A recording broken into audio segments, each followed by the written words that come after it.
आपके हित के लिए आपको यही परामर्श देने आया हूँ। यही एक ऐसा क्षण है जब आप चाहे तो श्री राम से क्षमा मांगकर उनकी शरण में चले जाएं। श्री राम की यह आन है कि सच्चे हृदय से शरण में आने वाले के दोषों को नहीं देखते। जिसने शरण में आकर पुकारा कि मेरी रक्षा कीजिए प्रभु, मेरी रक्षा कीजिए, ऐसी आग पुकार सुनते ही प्रभु अपने शरणागत को अभय प्रदान कर संसार के समस्त दुखों से मुक्त कर देते हैं। उनके बाणों में तीनों लोगों को एक साथ भस्म कर देने की शक्ति होते हुए भी वो एक सच्चे वीर की भांति दया को नहीं छोड़ते।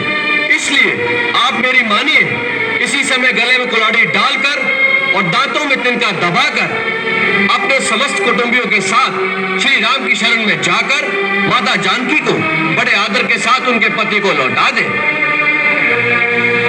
श्री राम ऐसे उदार और कृपालु हैं कि आपके क्षमा शब्द कहने से पहले ही वो आपको क्षमा कर देंगे।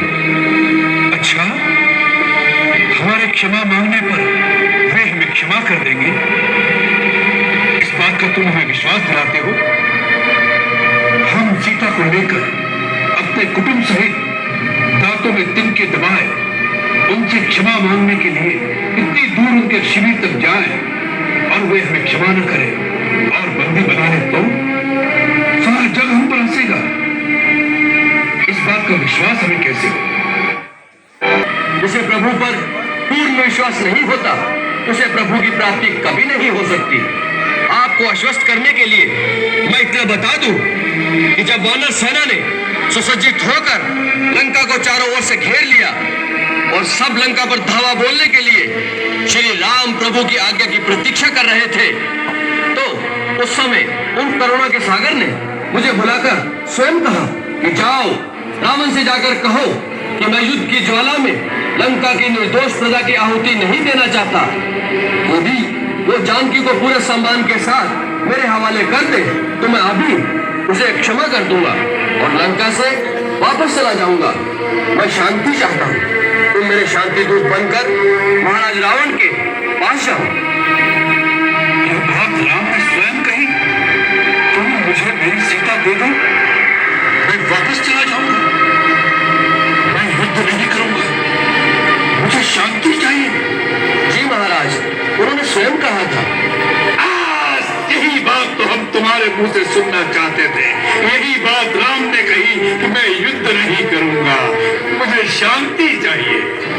मूर्ख, इस बात में तुझे राम की करुणा दिखाई दी, उसका भय दिखाई नहीं दिया कि रण क्षेत्र में रावण के सामने आने के विचार से ही उस धनुर्धारी के हाथ पांव कांपने लगे।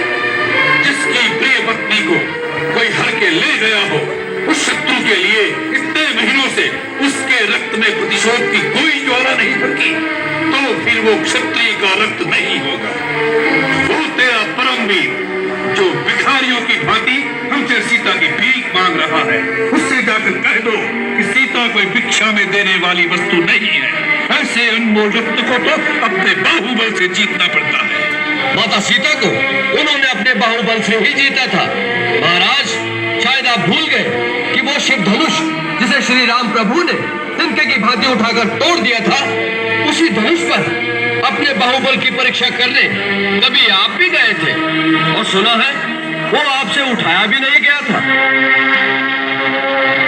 प्रतिशोध वीरता की निशानी नहीं होता और काल में शत्रु को क्षमा करने का साहस नहीं होता। इन दंत कथाओं में क्या रखा है?